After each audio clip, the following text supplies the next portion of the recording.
Bonjour à toutes et à tous, j'espère que vous allez bien. Tout d'abord, avant de commencer la vidéo, je voudrais vous remercier pour les 45 abonnés.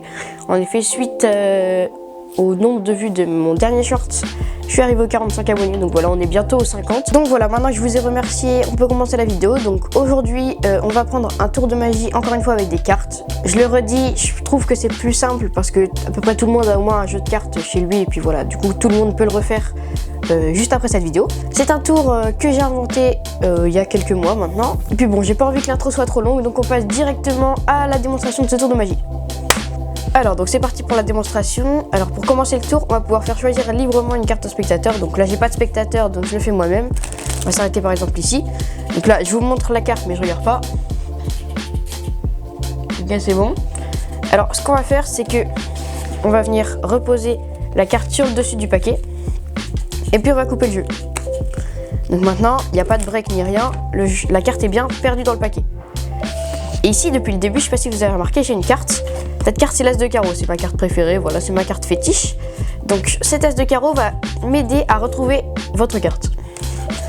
Donc ce qu'on va faire, c'est que je vais faire défiler les cartes comme ça. Et je vais insérer l'as de carreau dans le jeu pour essayer de retrouver votre carte. Ok? Attention. Hop là. Je l'ai bien inséré. Et maintenant, si on regarde bien, et on peut voir que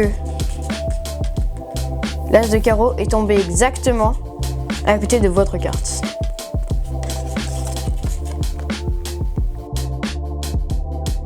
Alors pour la démonstration, vous l'avez peut-être compris, mais il va falloir avoir donc un as de carreau ou n'importe quelle autre carte et un autre as de carreau qui va être sur le dessus du jeu. Donc ça peut être n'importe quelle autre carte que l'as de carreau, mais il faut que ce soit deux cartes identiques. Donc on va placer un as de carreau à côté du jeu, pour l'instant on s'en occupe pas, et un autre as de carreau sur le jeu. Donc là, la préparation est terminée. On fait choisir une carte au spectateur, il s'arrête vraiment où il veut. Imaginons ici, donc là en l'occurrence on est sur le valet de pique. Ok. On va demander au spectateur de mettre sa carte sur le dessus du jeu. Donc il met sa carte juste à côté de notre as de carreau qu'on avait placé sur le dessus. Hop là. Et ensuite on coupe le jeu. Donc quand on va couper le jeu, on va faire en sorte que... peu importe qu'on coupe comme ça ou peu importe. Mais on va faire en sorte de prendre qu'une petite partie du jeu. Comme ça, la carte va se retrouver plutôt vers le dessous. Vous comprenez? Parce que si on prend une grande partie du jeu comme ça, la carte va se retrouver plutôt vers le dessus du jeu. Donc là, pour plus de facilité, on va prendre une petite partie du jeu, comme ça, et on va reposer la partie supérieure sur le dessus, comme ça.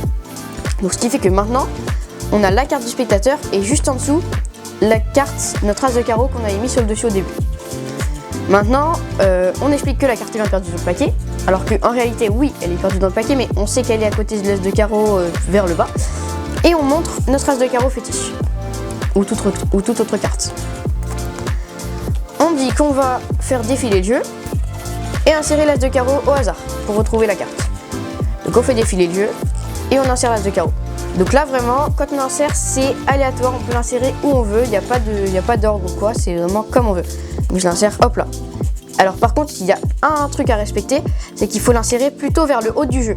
Parce que vu que la carte est dans le bas du jeu, vous allez comprendre pourquoi juste après, il va falloir l'insérer au-dessus, donc plutôt vers le haut du jeu. Donc on laisse un peu passer et là, hop là. Donc là on voit que c'est plutôt vers le haut du jeu. Ok, donc on insère la carte vers le haut du jeu, mais ça on le dit pas au spectateur. Et ensuite, on peut regarder les cartes et on peut se rendre compte que, donc si on étale comme ça, on fait bien attention à étaler que le début du paquet pour pas montrer l'as de carreau qui est à la fin. Et là on peut se rendre compte que l'as de carreau est arrivé exactement à côté du valet de pique. Alors qu'en réalité c'est bien l'as de carreau qu'on avait placé au-dessus du jeu au début. Donc maintenant, j'imagine que vous avez compris pourquoi on devait insérer l'as de carreau plutôt sur le dessus du jeu. Parce que si on l'insérait en dessous, on aurait bien vu qu'il y avait deux as de carreau. Voilà, donc j'espère que ce tour de magie vous aura plu. C'est un effet qui est assez impressionnant à faire sur le spectateur. Alors je pense que quand on le refait deux fois, je sais pas, en vrai je pense qu'on peut le refaire deux fois, mais après il faut refaire la préparation et tout ça, c'est un petit peu galère. Mais voilà, je trouve que c'est un effet assez impressionnant. Et puis en plus c'est assez simple globalement à faire. Oui, c'est assez simple. Donc franchement, vous avez besoin pas trop d'entraînement et vous pourrez le refaire tout de suite. Donc voilà, j'espère que ça vous aura plu. Et puis moi je vous dis à la prochaine. Un short sort mercredi, donc voilà, soyez au rendez-vous comme d'habitude. Likez, abonnez-vous, laissez un commentaire si ça vous a plu. Et puis on se retrouve sur ma chaîne. Allez, ciao!